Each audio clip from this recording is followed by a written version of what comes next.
Iman is like a mobile number. Mobile নাম্বারে ভুল হইলে তাহলে আর বাদ বাকি কোনো কিছু মানে নাম্বার ভুল নাম্বার ফোন দিচ্ছি তারপর আধা ঘন্টা গল্প করছি তাহলে কি কাজ হবে?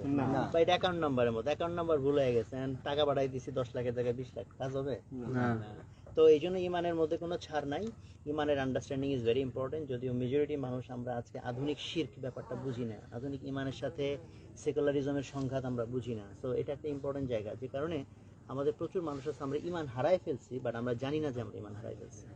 আর আমলের গুরুত্ব নিয়ে কথা বলছেন, বিশেষ করে রিসেন্টলি আমি এটা নিয়ে অনেক এমফেসাইজ করি। একটা সময় আমি প্রচুর বই সাজেস্ট করতাম মানুষকে। তা আমার কাছে রিসেন্ট টাইম মনে হচ্ছে ইলমের ব্যাপারটা একটা ফিতনা হয়ে গেছে অনেকের ক্ষেত্রে।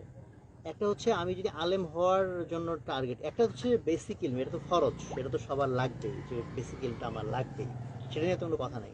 বাট এর বাইরে আমরা অনেকে আছে অনেক ঘাটাঘাটি করি, এই তফসির ঘাটতেছি, ওই হেদিসের রেফারেন্স হাতকে 8 টাকা না 20 টাকা একেবারে মানে রেফারেন্স সব বিতর্ক করতেছি। ওয়াইরাজ আমার বেসিক যে ফরজিয়াত ইলম সেটা আমার নাই। আর আমি যদি আলেম হওয়ার এফোর্ট দিতে চাই, এটা একটা সিরিয়াস এফোর্ট, এটা ক্যাজুয়াল এফোর্টে হবে না।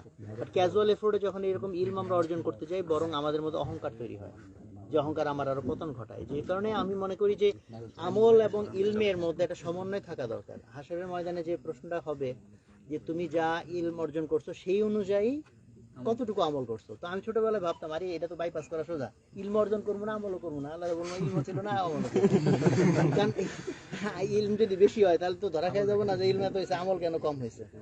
তো বাট এই প্রশ্নটার একটা হাকিকত রিসেন্ট টাইম আমার কাছে খুব ফিল হয়, সেটা হইতেছে যে আমি ইলম বাড়াইলাম বাট আমার আমল বাড়াইলাম না, তাহলে এটা একটা প্যাস খাওয়ার মতো বিষয়। কারণ সাধারণত আমার ধারণা একটা অহংকার পয়দা করে দেয় মানুষ। ইলমের একটা গরম আছে, যে গরম আমল দিয়ে ঠান্ডা করতে হয়। এই জন্য আমলের যে গুরুত্বের কথা বলছেন, যে ফরজ নামাজ না, জিকির আজকার এবং গুনাহ থেকে বেঁচে থাকা। যদি বলা হয় যুবকদের জন্য পরহেজগারি কি, আমি বলবো গুনাহ থেকে বেঁচে থাকা।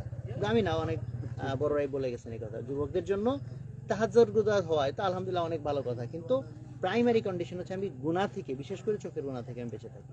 এটি আমার বুঝুর্গি।